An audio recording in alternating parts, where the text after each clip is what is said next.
Hello and welcome to White Centipede Noise Podcast. I'm Oscar Brummel, and today my guest is Jamie Van Blake of Coma Detox, Disgusting Sanctum, and one half of Agonal Lust, along with James Light, who was also interviewed here. This interview was the first time that Jamie revealed his identity to the public, and sadly, shortly after the interview, he passed away. A huge loss for the industrial noise world and the people who knew him, particularly James, his best friend.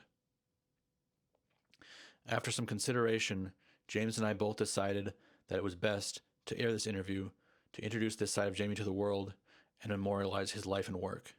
The interview has been edited considerably to focus just on Jamie. Rest in peace, Jamie Van Blake. Long live Agonal Lust.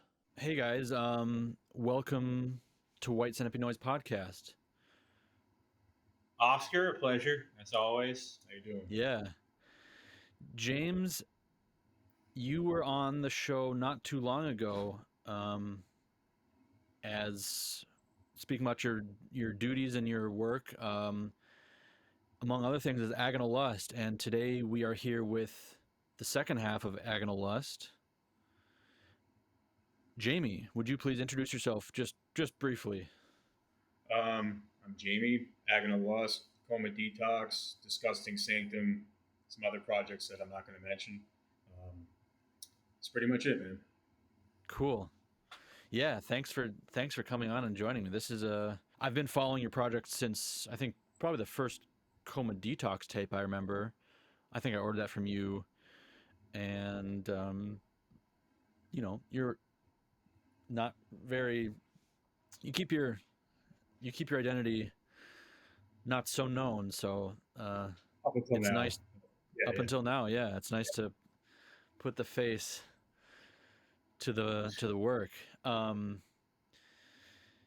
We talked about Agonal Lust, you and me, James, when we first did the interview the last time, and you kind of told me how you guys met and started working together.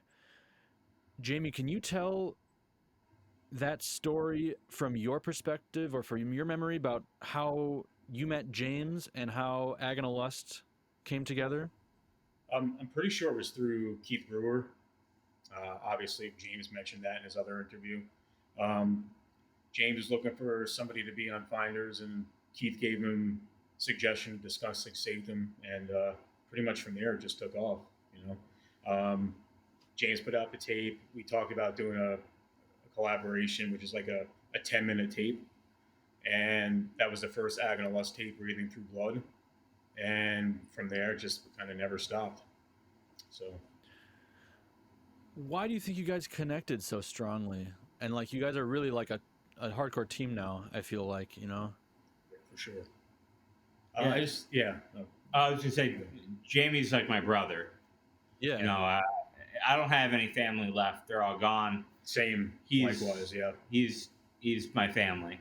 I think initially when James contacted me to do a DS tape on Finders, did that, and then I don't know who mentioned it to me. It's kind of vague right now, but about doing just like a collaboration or something, and we just I think James recorded like a bass track, sent it to me. I added my stuff to it. And it just worked like right off the bat. Which for me, I don't know, could be being a control freak or whatever, but things never really worked out in like a group project or more than just me doing it. And for some reason, when we did, it just clicked. And like I said, it never really stopped after that. So, what are your different roles in Agonal Lust? I could mention. I could definitely. That's pretty easy. I do the lyrics, song titles. James does all the artwork, the layout. That's his thing. As far as like the sound together, it's definitely a huge collaboration. A lot of times he'll do a bass track. I'll add all my stuff to it, then do the vocals. Other times, it'll switch. But as far as like, it's just definitely a group effort. Yeah, it's definitely a group effort. I want to say the last two albums, I did the majority of the bass tracks for the main tracks, and then Jamie added and then did vocals. On the LP, Jamie did all of the interval tracks. I didn't even add anything to them. They were they were perfect as is, and I couldn't imagine adding anything to them. So those were just him. Yeah. Nice. You guys live in different cities, correct? Yeah. How Yes. far About 4 apart? hours. Like 4 hours. We get together every couple months usually. I'll drive out here, or he'll drive out my way. Yeah. Does that mean a fair amount of the recordings are done kind of remotely? Yes. Yeah. Yeah. And then what are rehearsals like, or what is it like when you get together?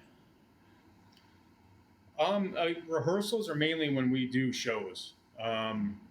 That's and it's just us going over the parts. I typically James does the electronics live, and I just concentrate on the vocals Mhm. because I don't think that way it makes it a lot more cohesive than if I'm trying to go back and forth between doing synth work or whatever, and I like to just be able to focus on my vocals. So that's kind of how it Yeah. works.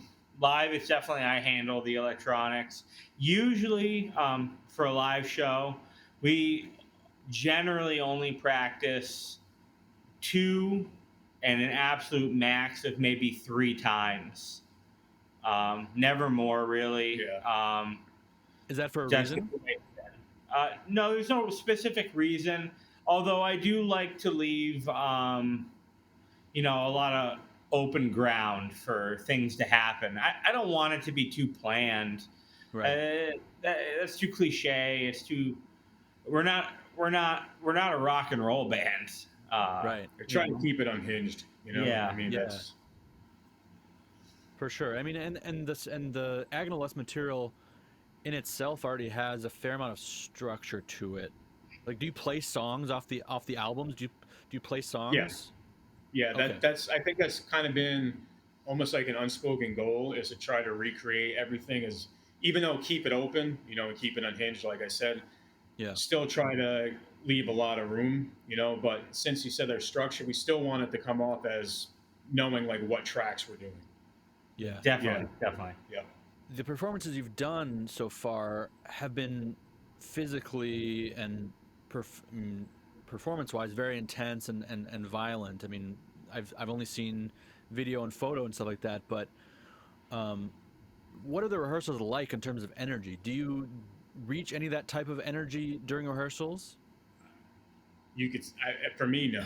Uh, for me, I have a very intense connection to the electronics. Um, it's not violent, but there's a lot of pacing. There's a lot of intensity. There's a lot of movement for me when we play live. It's not violent, Yeah, but rehearsals it's aren't rehearsals. Yeah, like I said, at least for yeah. me, it's just basically getting down what we want to be able to play more than focusing on anything else. Jamie, are you aware of what James plans live beforehand? No, no, we just kind of take it as as it comes, pretty much. Have you ever been surprised by how intense things get? No, not at all. No, I expect it. Like I said, I don't know exactly what's going to happen, but it's expected. Yeah. And how do you feel about that? I mean, do you ever feel interested in also getting involved on that kind of level? I mean, New York was definitely different than the show we played in Chicago. Uh, Chicago, I think, at least on my part, was a little more calculated, whereas in New York, it just kind of whatever happened happened, so to Right. speak. You guys lift, don't you? Also. I used to. I haven't in quite a while. We were both big. I was a power lifter. Jamie was also a power lifter. Um, my work, my life, things that are going on have prevented me from doing so. And I believe same Yeah, goes same. for Yeah, Jamie. yeah.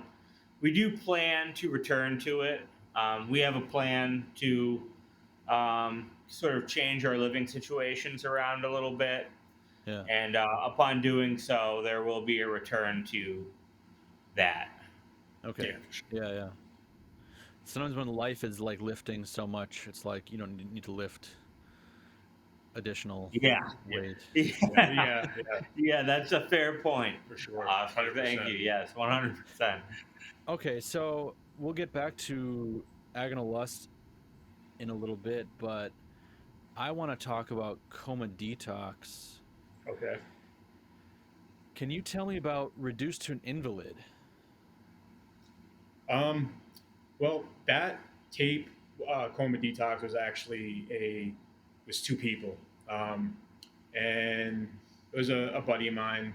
We recorded in his basement at the time, which actually was a glass shop, a woman that had like an independent glass shop. So there's a lot of stuff in there, a lot of like drums and oil tankers and all kinds of stuff, and that was like incorporated onto that tape a lot, and other Coma Detox tapes as well. But that was the only tape that was recorded as a two piece. Okay. Was Coma Detox otherwise a solo project? Yes, yes. It even was. I would say that tape is still a solo project. Yeah, for the sure. other person was just helping the density of the sound. Okay. Yeah. I mean, all the ideas and everything were mine. He contributed a little bit, but like it was more or less like James mentioned. It was a solo effort even back then. So was that well, if you describe it that way, was it recorded like as a live take? Yeah, all live take on an old Tascam 4-tracker. Everything plugged into all of the inputs and all done at once. Yeah. Yep. Nice. Okay. Yeah.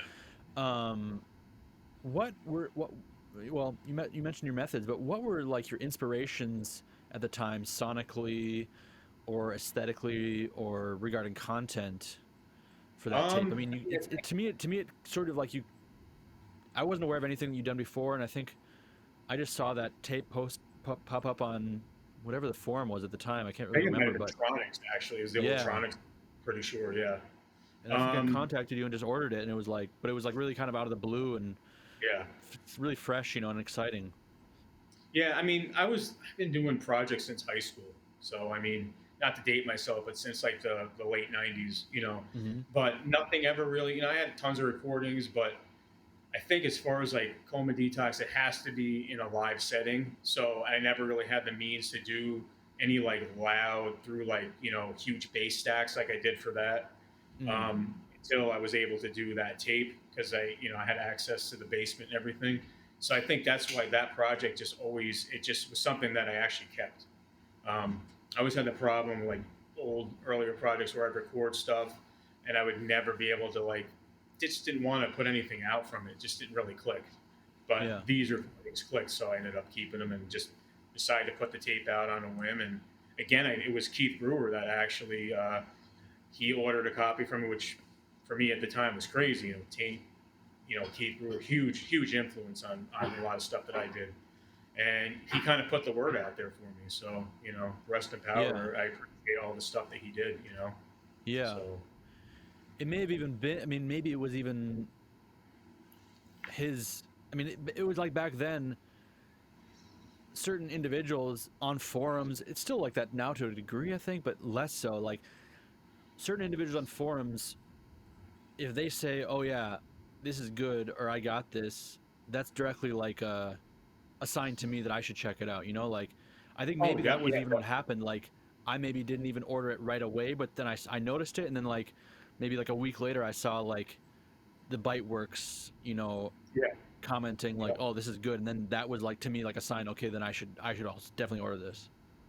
Oh yeah, no, definitely. I mean, because you think, there's just so many tapes and projects out there, it's endless. So, if you're really not going to want to just pick anything on a whim, but when like you mentioned, when somebody that's been around for a long time puts a positive spin on it, people are going to want to pick it up. It definitely helps. Definitely helps. Tell me about the Mania and Coma Detox split LP. That was again, Keith contacted me. He wanted to do a split. We were talking about either doing it as a collaboration or a split, and we both kind of just decided to end up doing it as a split. I just recorded my tracks. He did his tracks, and it was a joint between Freak Animal and drawing a blank right now. Filth and Violence. Yeah, Filth and Violence. And it just kind of took off from there. Yeah. What about the significance of Filth and Violence as a label at that time? Huge actually. It's kind of a label now. It's been around for a really long time. They put out a lot of stuff, and I don't know if the interest is as huge as it used to be. I mean, it's still up there, but especially like back then, it was huge. And I traded with him too. A lot of the early Filth and Violence stuff, the medical images were things that I sent him from old medical journals and stuff. And we would trade. I'd send him images and pictures. He would send me tapes. So Wow. that's like another thing how that all took off. As far as That's interesting. That makes sense because I associate the two products together for sure. And I know, of course, there was Concussed and Asphyxiated. Yeah. But the visuals also are strong. Strong. Presented in a different way. I mean, he had his layout style, and you have your. You had your Coma Detox stuff. He definitely had a taste. Yeah, he did. Yeah, a lot. Like I said, a lot of that stuff was sent, and I used a lot of images from a lot of old, like pathology journals and medical journals as well. From your work. It was one of my old jobs. We used to reprint medical journals and pathology journals, and so I used to stuff that they. Was it a print job or was it a medical type job? Yeah, I mean, I was a warehouse worker for them, but they had a print department, and a lot of the stuff that got thrown out, I would just take home. So I had a lot of stuff from there. Crazy. And I used that for discussing Sanctum's. The first tape. The first tape on Finders was all from those pathology journals. Yeah. Heavy. Yeah, because some of that stuff, it's like. It's super grim, and you don't just find that stuff. No, for sure. It's like you have to have a certain which I guess level. Ben was like kind of a goal. It was like kind of like the shock factor, or whatever. Now it's just like it's been done. So it's just I guess kind of like a snapshot at a time. Then Yeah, but I really think that regardless of what anyone thinks about them now or what I even think about them now, that label was super influential and super definitely was seminal in the scene. I mean, it made such a big impact. Yeah, for sure. Can you tell me a little bit about your personal connection to the content of discussing Sanctum and Coma Detox? There's obviously heavy thematics there. Oh, yeah, for sure. I don't know. I mean, I've had a lot of various jobs. I mentioned the job working where they reprint, pathology journals. I worked at a hospital for like 2.5 years. And I don't know, it's just something that's always been kind of a huge interest to me is just, anatomy and how people are just really vulnerable and, it's people can be destroyed and through whatever, means, I don't know. Like I said, like you mentioned, it's just grim, and I kind of wanted to express that not just through the actual noise, but as far as the content as well. So for sure. And then what about the shift to discussing Sanctum from Coma Detox? Is there any difference like fundamentally between those two projects? Yeah, I would say like Coma Detox is like it's all about like live recording, a lot of junk metal. That type of stuff. Discussing Sanctum, I think, is definitely a lot more vile. Recordings are different. It was still most of those were done on like 4-track. It's like rotten noise. Yeah, just really like and a lot death of industrial. A huge death industrial slant, maybe more towards like slaughter production type stuff. I mean, might not always come across like that, but I think that was a bigger influence on that material. Yeah. Yeah, it's true. I guess Coma Detox is really quite harsh. It's really quite thundering and harsh compared to for sure. disgusting. More like brutish, Yeah. So. Are there any plans, or maybe forgive me if I'm missing something, but are there any plans to reissue any of that stuff, the Coma Detox stuff? Has it been? The Concussed and Asphyxiated got reissued on ASRAR records. Right. In Italy a while back, but I mean, not really. I don't really have any plans to reissue them. I mean, I've had some interest in it, but right now I'm not really looking to do anything with that. At Mhm. least not right now. I mean, it could change, but for right now, anyway. That image from, I think it's on a Discussing Sanctum tape or two, maybe the one on Finders, and it's also like the little clip, the little thumbnail on your Discogs thing. It's like a corpse with DS carved into it. Is that an actual Yeah, photo? Oh, that's, yeah. That well, the that's DS was from actually was written on there. That was from a pathology journal too. I was just Okay, tearing stuff together. it was written on there. It wasn't actually carved into the. right? No, that's the first tape. Yeah, that's the first tape, the self-titled that I put out myself, and then it got reissued on Black Psychosis. Yeah. Right. You mentioned involvement in other projects. Is there anything you can tell us about? No comment. We'll see what happens.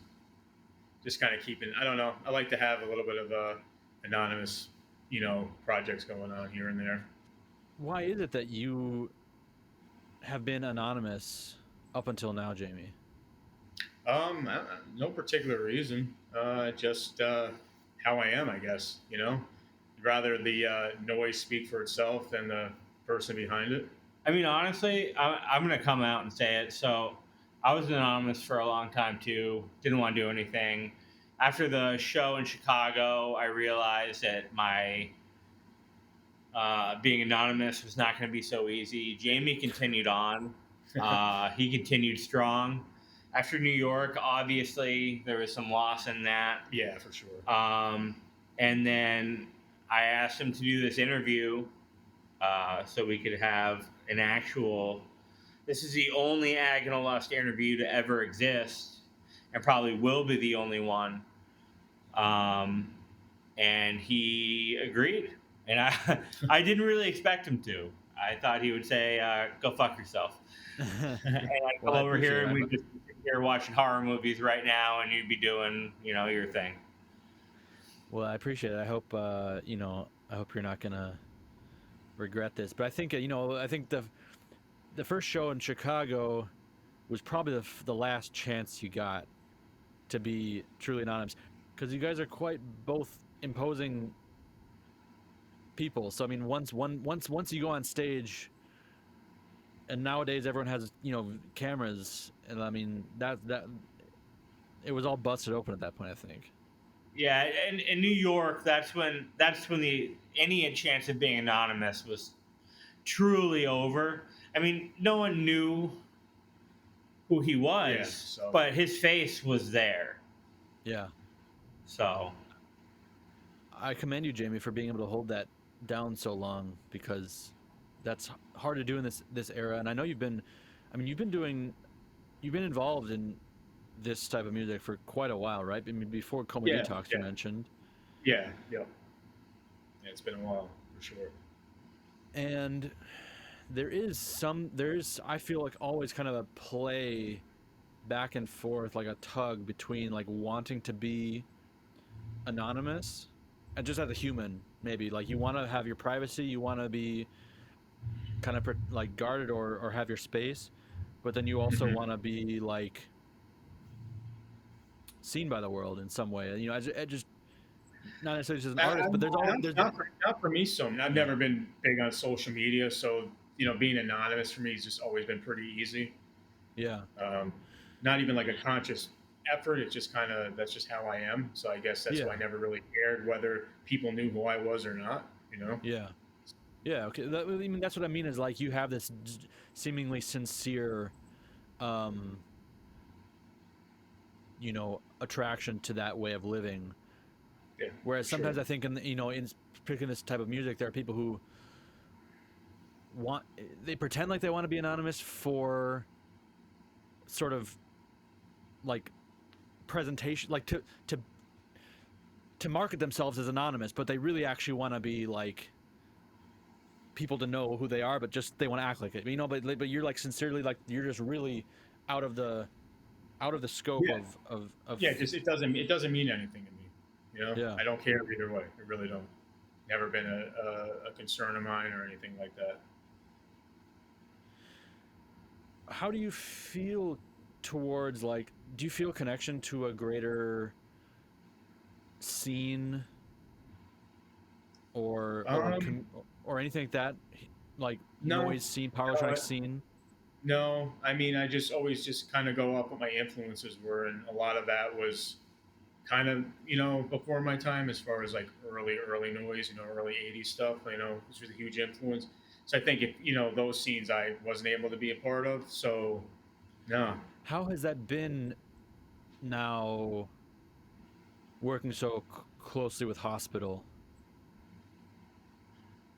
Working closely with hospital has been very good. Dom's been very good to us. We have a lot of plans. We have, a discography box set coming out. Agonal Lust is over. We are done. There'll never be another recording. But Yeah, it wasn't even supposed to go on for this long. It just kind of one of those things that just didn't die out. But it's time to let it die out. And why is it that you want to let it die out? I don't know. I just think it's kind of reached its course. yeah.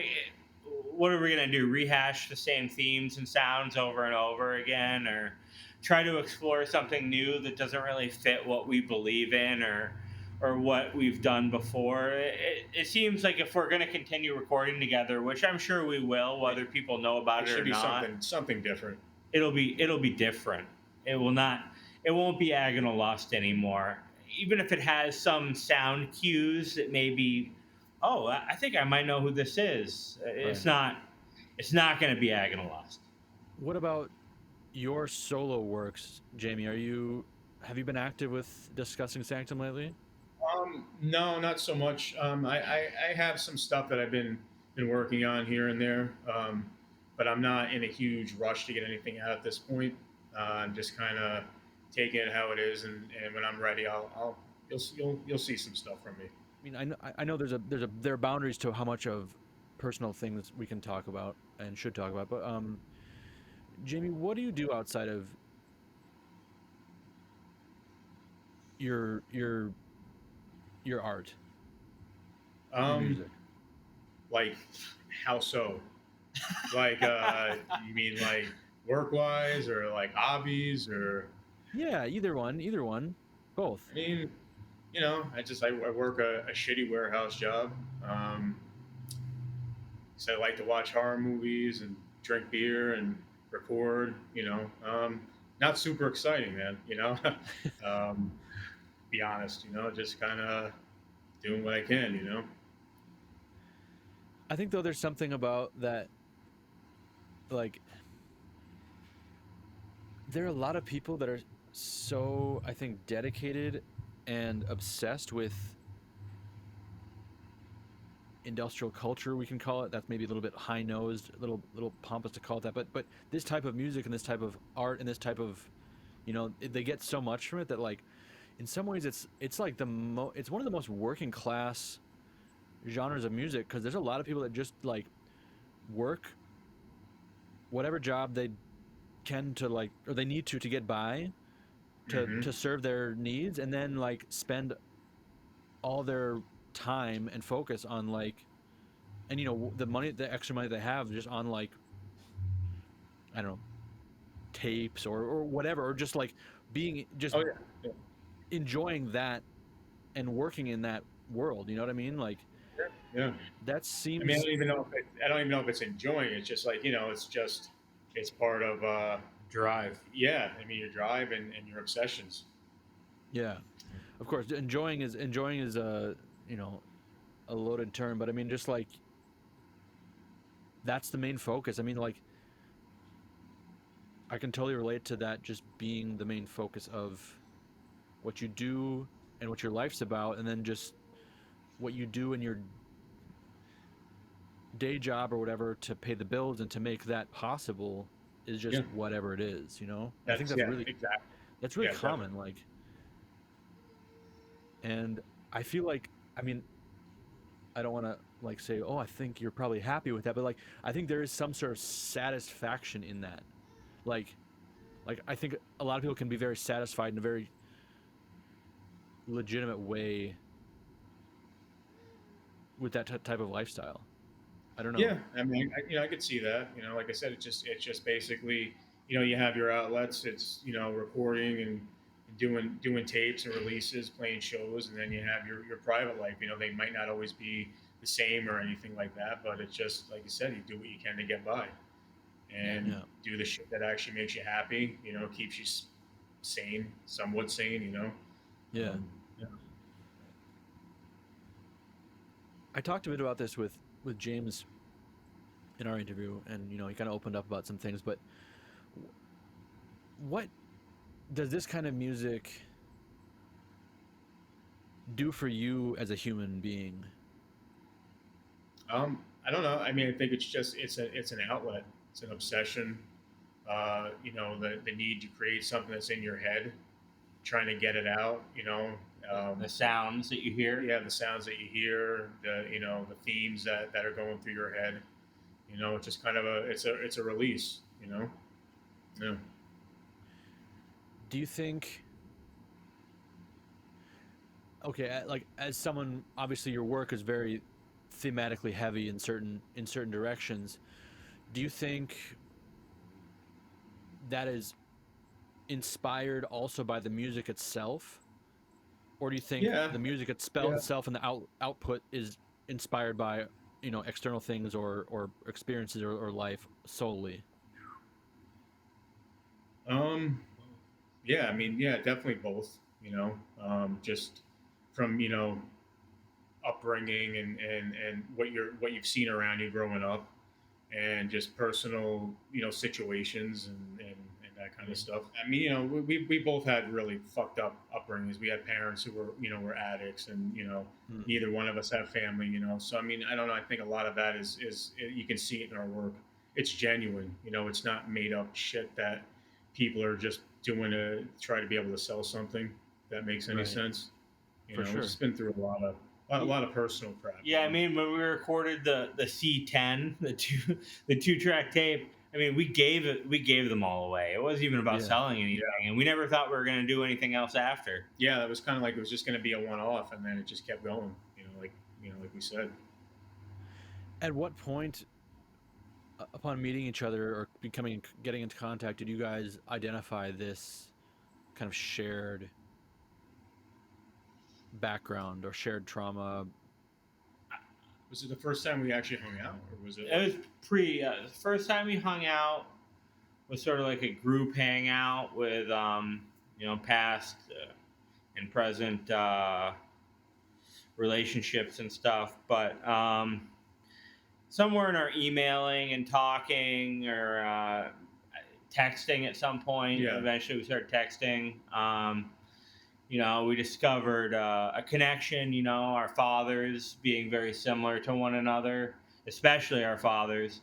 Our mothers have some similarities, but Jamie's mother, I think, was far more motherly than mine. But we just we connected. We found these things, but those aren't. That's not what binds us. Yeah, I mean, our struggle and childhood pains don't bind us by any means. That's not what holds us together, and it's not really necessarily what even guides our music at all times. I mean, Sure. Motivated by Malice was meant to be a recording that was going to be, for us, more fun. Maybe for the listener, terrifying, horrifying, but for us, that was us kind of just like, let's fucking do something a little different. We had just done Hideous Salvation. Yeah. There had been a suicide attempt. There had been some negative stuff.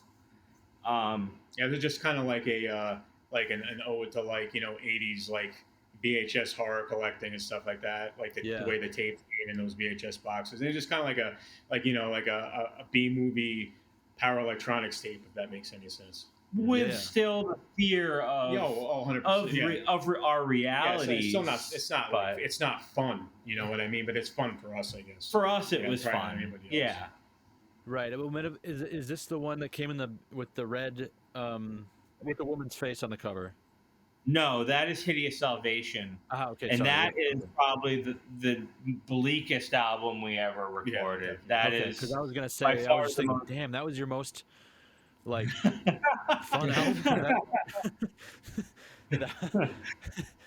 Okay. No, that album is very, very bleak, and that album is about our own mental and personal destructions.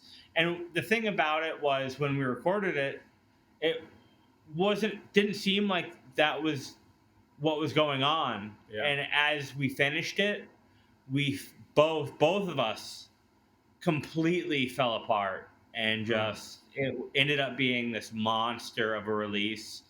And it was supposed to be the final Agonal Lust release, but it was so ugly and it was so horrible that we decided we had to come back and do some more, Okay. because we couldn't end it like that. It was too devastating. Yeah. I mean, obviously, you guys have, when you've shared that you've been through a lot and stuff, dealt with some pretty urgent health issues. I mean, James, you mentioned, suicide attempt. And it sounds like the work does kind of exacerbate that to a degree, but how is your friendship, uh, what impact has that had on your kind of mental states or your mental well-being? We're just always there for each other. Yep. I'm not going to name any specific events. If Jamie wants to name anything, he's more than welcome to. But there's been some recent hardships, and I made sure that I made myself present. I was there. I called every day. I made sure things were okay.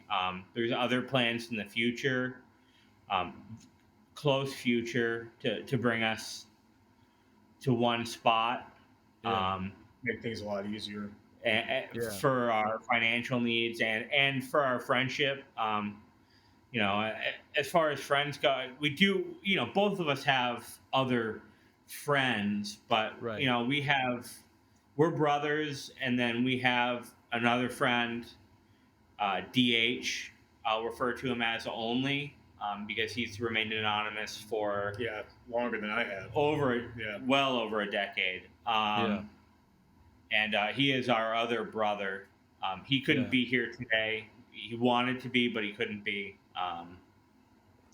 So this is just, Well, it's good that you guys. I mean, it's good that you guys have each other. I think it's a good idea to move closer together if possible, or have that more like a daily thing, because like that makes a big difference, I think, in having people like actually around you. Do you think when you end Agonal Lust, your collaboration could ever go beyond music or go in other directions of life in terms of, I don't know, I'm just coming to mind, like work or other sorts of ideas or projects, or not necessarily like work, like day job work, but I mean just other types of undertakings or creative uh, endeavors beyond music? we aren't done. Yeah. I don't know what everything will be. Whether there will be film, whether there'll be more music. Oh, I know there will be more music, but film, visual art, things like that. I mean, we have a lot to work on and a lot to do, and a lot of that stuff needs to be done together. Not remotely. Yeah. I can't work on art remotely. Really, that's not how it works. Right. I have all my my Photoshop is a photocopier sitting in the corner of my apartment. So, Right. we need to be together, but Yeah. or close together. So, Right. like, there will be more. There will always be more, whether it's listed as one name or two or no names at all. Yeah. What about your guys' affinity to horror films? It's been around forever, man. What do you want to know, Yeah, man? yeah. I don't know. I mean, I see the posters in the Just background. You easier. mentioned that you guys are hanging out watching some movies. Like, how important are horror films for you guys? Oh, huge, man. That's what Horror I grew films up on, or you know? everything. Yeah. From So renting VHS tapes as a kid to collecting, just it's So always- last night was A Blade in the Dark Cool. on Vinegar Syndrome. A beautiful Nice. package. yeah, insane packaging. They're just Wow. very nice. This morning we've started Terror at 10 Killer on Vinegar Syndrome. Okay. Another beautiful film. Let's see what else we got here. Um,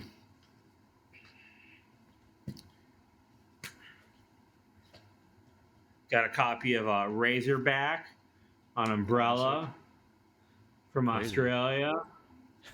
I've heard of that. Let's see. We have the films of Jorg Butgeress. Yeah, Jörg Buttgereit. Butgereit, yes. Yeah. Because Necromancer. all of his Interesting because films. I love his movies, and when I went to film school over here in Germany. That was the reason I came over here, and like I was expecting when I moved over here that I would like talk to people at school and everyone would know who he was and be a big fan. And no one. He's basically non-existent in Germany. So my favorite film by him, hands down, and this might be like kind of controversial, but is Scram. Okay.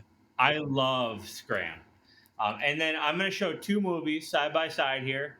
I have a pile of movies here, but two movies side by side that do not go together, but will most likely be watched. And that's Cannibal Apocalypse, which is a classic, New York. Yeah. And then it's like a post-war movie. It's a cannibal film, but post-war. And then we got here Drop Dead Fred, which is a classic. Phoebe Cates. Yeah. And one more I'll show quick. This is a box set from Vinegar Syndrome, Villages of the Damned. Nice. Which is Spanish horror films of a specific contemporary time period. So, yeah, Cool. This is what we do. Whenever we get together, stacks of horror films. Lots of beer, exploitation, sometimes shockumentaries. You know, we'll close the night with Death Files VHS or something. And, that's that. How many films can you knock out in a day? Probably like a good eight maybe. 8 films, probably, yeah. All we do is sit here and watch horror movies, drink beer, hang out. Then usually, like Friday night, we'll watch a couple because I won't get here till late. Go to sleep, wake up. Second we wake up, it's on. We're just crushing them.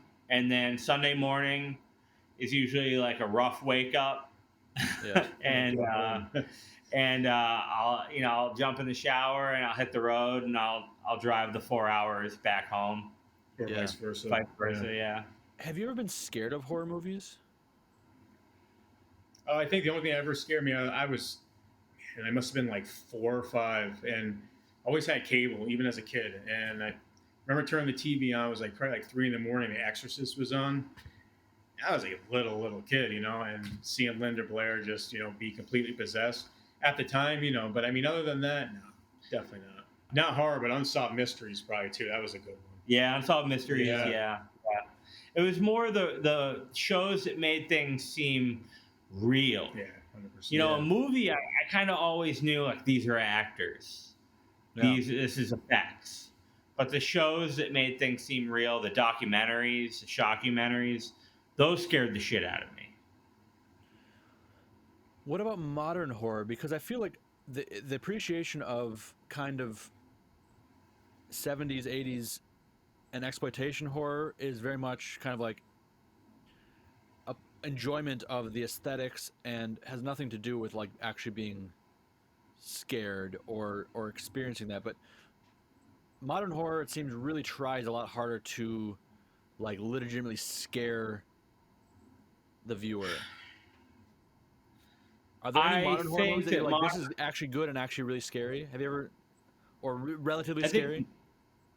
I can't really think of any off the top of my head. I don't think it's even that they're more scary. I think it's just a lot like slicker production, and it's just film stock is different. Jump scares. Yeah, it's just those don't do it for me. With such a vast knowledge of horror, like especially older horror movies that you guys both have, and probably watch them as much as possible.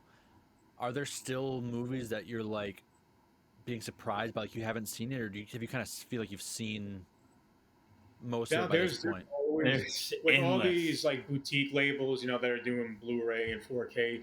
They find these movies that I've literally never heard of, and Yeah. I've been in the horror since I was a kid. So Yeah, I you're mean, talking the '80s. Everything's really accessible, which I think kind of diminishes things a lot. The fun of being able of like a lot of these movies and music and collecting was trying to do all that stuff on your own, finding Yeah. out, doing blind buys because you didn't have the internet to read reviews or anything like that. And it's a different time though. Completely different time now. yeah, Yeah. absolutely. Blind buys was a huge thing as a kid, and when you hit the nail on the head, you picked out, you looked at the cover, you saw the title, and you put it in, and it was perfect. Yeah.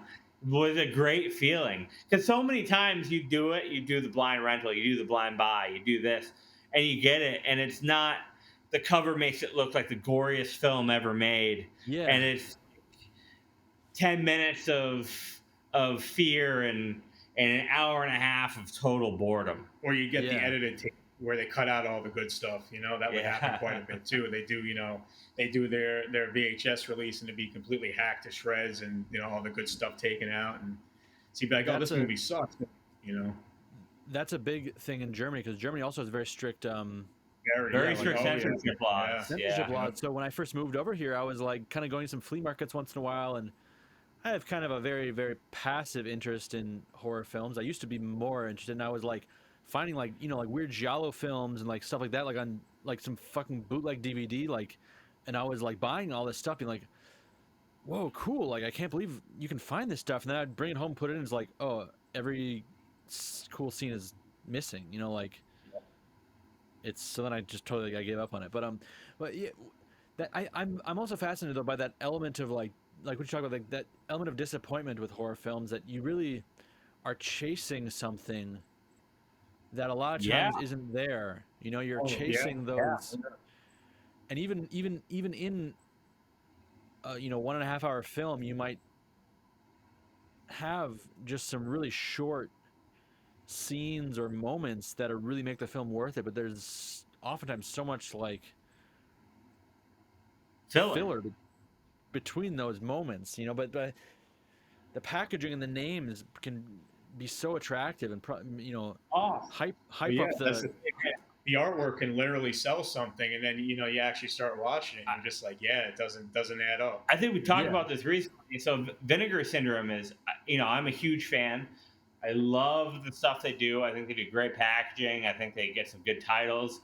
But they release all these sort of unknown horror movies, and they make them look amazing. And you get them, and they're all the horror movies that you wish you didn't rent. Yeah, for yeah sure. Yeah, they're maybe those movies that you probably skip over when you actually used to rent them, and you just go right past it.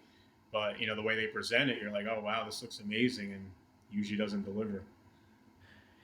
that's Which I guess interesting is too. something in itself.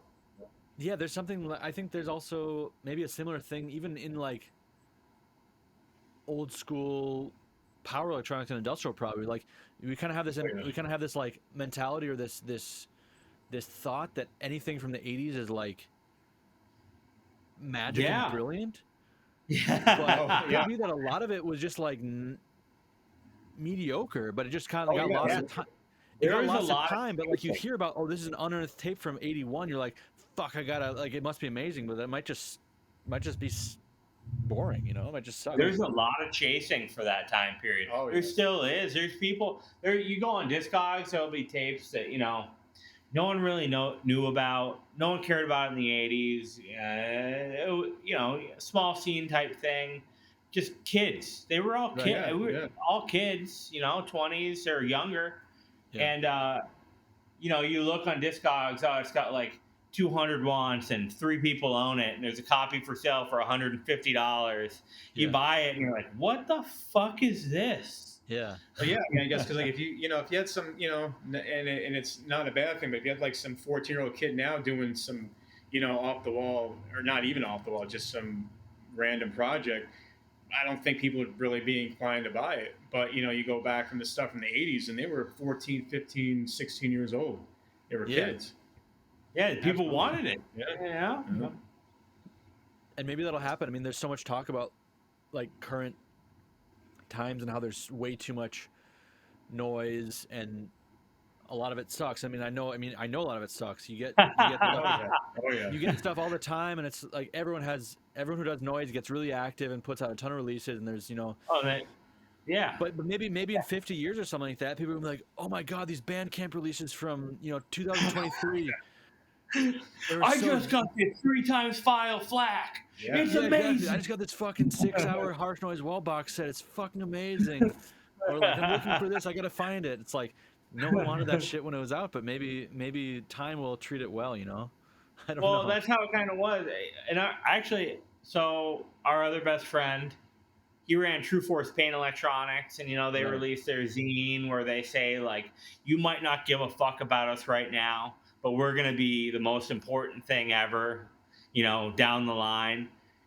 And some of that kind of came to fruition. That True Right. Force Paint Electronics is a highly sought after label Oh, yeah. now. Yeah. You can course. barely find the releases.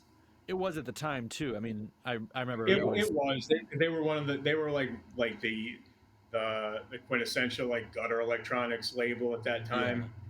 But it's gotten bigger. I mean, Yeah. it's Oh, yeah. far bigger Yeah. than it was. Yeah. well, because they've disappeared. I mean, that just expands the The mystery. the mystery, and also the the accessibility. You at some point 50 copies 20 years later becomes like 10 copies. Barely It's like, any. Yeah. Yeah. like at some point things get lost, things get thrown away. They just I are can't think of how many tapes I put in the player, and then like 5 seconds later, I hear like this like weird jamming sound, and I walk over and pull out a tape with a bunch of tape pulling out behind it, and that's it. Game over. yeah, absolutely.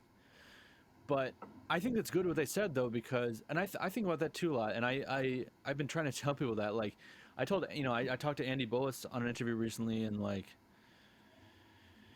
he was just talking about how he's going through some hard times, and he's not living how he wants to be and so forth and so on. But I was like, dude, you know what, even if you're poor as fuck, and like even if the rest of your life like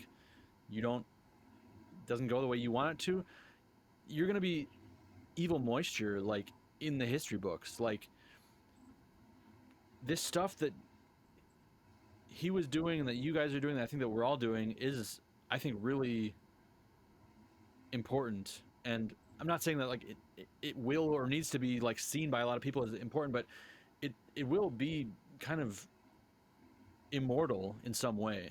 Even the entire type of even this entire culture as a phenomenon, like what will it be like when people come across it in 200 years? Well, in 200 years, hopefully, there's no more people left. But I know, but that's the most likely scenario. But I mean, like, will it be written about in academic? Would it be written about in academic like art history books? Like, if there is a sentient life after the one that I am currently in, and I'm looking from some other dimension upon a child opening a history book and Agonal Lust is there, I'm going to be very upset with the education system going on. it's not important, but I do it crosses my mind sometimes. I mean, like people who did, I mean, the early punks didn't think they were doing anything like That's anything guess significant, but now everyone's like, oh my god, they changed the world, and like blah blah blah. It's like that were just you look at the early like New York hardcore bands. Those kids were just street kids. They didn't know what was going on. They just played and they had nowhere to live. And Harley Flanagan didn't think he was going to be. None of those guys. They didn't know the impact they would have on underground and commercial music. So exactly. Yeah, it's crazy if you look at it that way. Yeah, I mean, I guess in a way we're sound designers in some strange aspect, so maybe that adds to it. I don't know. For sure. Yeah, I don't know. It's trying to unpack the future is very complicated, and it's not worth really doing. But I think it's not to, it's not to, I don't think it's to underestimate what all this stuff really means on a larger scale. That's why Right. I'm curious. That's why I'm curious about things like the Hospital Fest, or things just like when people do stuff, that they also are conscious of the fact that, you know, 20 years from now exists, hopefully, I think, and 50 years also probably exists, and the ripples of what one does sometimes can be really turned into big waves, you know? Absolutely. Yeah, I agree. I agree. Jamie, I ask everyone this. What are your top 5 power electronics, industrial, or noise releases of all time? Actually got them ready for you. So Yeah, we prepared for this. I yeah. told him you were going to ask him. So, All right. Sure, I got 5 here. I'm going to start off. Skin Crime War Butcher. Nice. They just played last night. Unfortunately, didn't get to see them. But Yeah, this was one of the. where are you guys right now? I can bleep it if you want me to, but where are you guys? I'll let you say I'm in I'm in upstate New York, Okay. not that far from Albany. Okay. we're in the Catskill area. Okay. So So yeah, you, I'm you about missed, but you missed that show. You missed that yeah. NYC show. Yeah, It was yeah. But looked pretty amazing. as far as Skin Crime War Butcher, it's like one of the first noise tapes I ever bought. Comes up with like the ripped up panties and pills. It's got pills in it. But Crazy. yeah, Hold I up a got little this higher, from a little higher. get the full. Wow. Yeah, Great. I ordered this from Relapse release catalog back in probably like 96 or 97 when you still had to like sign for an age statement. Pretty funny Wow. stuff. But yeah. Next one is Taint Daughter Victimology 2, put out on Freak Animal.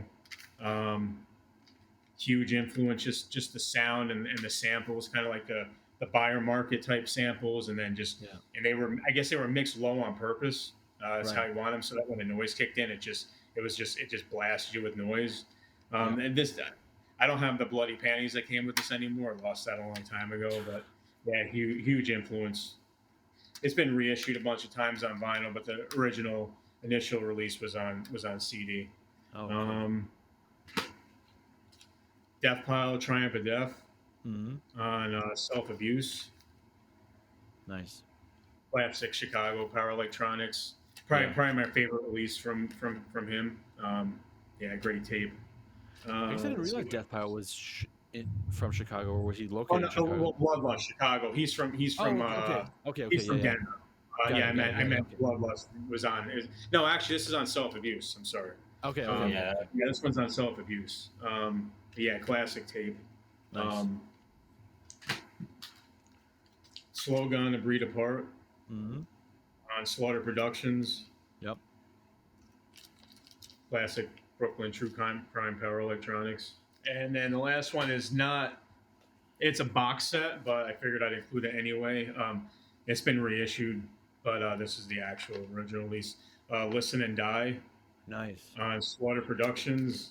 And it featured all the heavy hitters from the U.S. and the Italian scene in the late 90s. Yeah. Which I think was like the last like real official like power electronic scene between those countries. Like, in the U.S. you had, Taint and Skin Crime and Death Pile, all those projects. And I don't know, that was like a scene where you would see these bands play. You don't really get that much anymore, where you have like shows that are just of the big names and especially in like power electronics. But yeah, it's definitely kind of over. I mean, it's kind of that was the I don't really think about it that much, but yeah, power electronics in that sense. Yeah, there was an actual I think it was like the last of where there was like a network, Yeah, exactly. There's individual bands now, but it's not like that anymore. No, definitely not. No. Well, great. That's cool that you showed that stuff too. That's really cool. And what about, are you listening to anything current or contemporary power electronics or noise wise? Half Mortal is really good. You know, some of the stuff that I've really heard is that I've heard is really good. Some other newer projects. Um, I don't know. I'm trying to think. Can't really think of too many off the top of my head. Like stuff that's coming out of the hospital, he's always putting out really good stuff. That's Yeah. when he's putting out Yellow Gas Flames, and there's some really good projects. But like as far as like I just honestly listen to a lot of old stuff.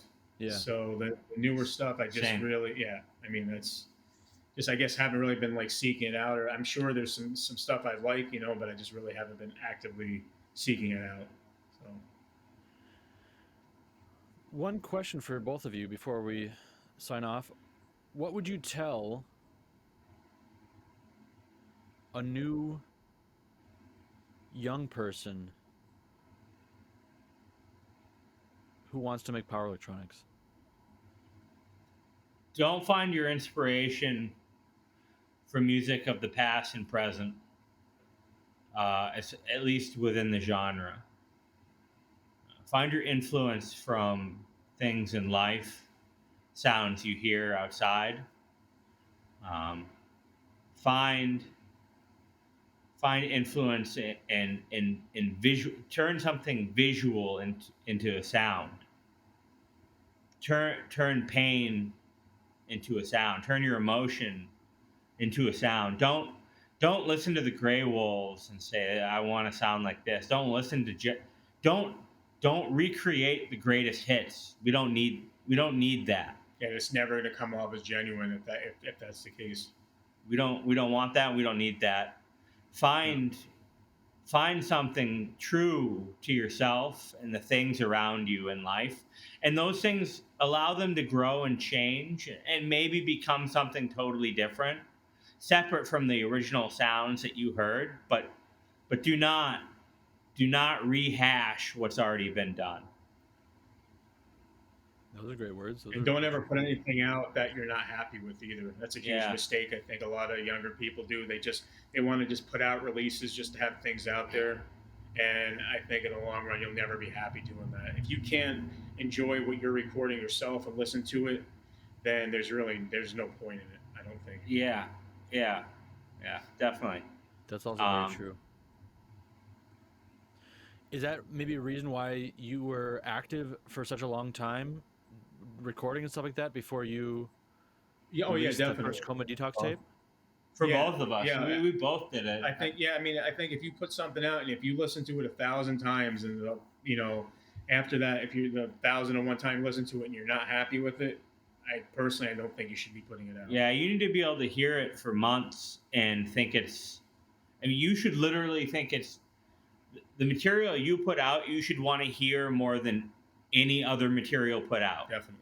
If you would rather listen to David Gilden's Texas Chainsaw Dope Fiend than what you just recorded, don't put it out. It's not worth it, and it's a waste of your time and ours.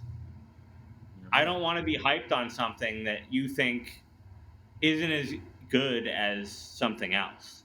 It's not worth it. I don't care how much you like something else. Your music and your art should be better than that. Yeah, and maybe you make it and you think that, and in reality it sucks, but at least you're being honest to yourself. Yeah. Is there anything in your guys' past catalogs or maybe even at a label as Finders that you regret putting out? I have no comment on that. There is material that I regret putting out. But I have no comment on what that is. Okay. Yeah, and there's nothing. I've never put anything out that I regretted. As far as my own material. My own material goes, I have no regrets. There's nothing I wish I didn't put out. There are some stuff there on Finders, not on Packing Plant, but on Finders. There may be some releases I wish I'd done differently, or maybe not done at all. Sure. Gentlemen, that was really insightful, and I appreciate you sharing with me all that stuff. Jamie, I appreciate you coming on here. You're welcome.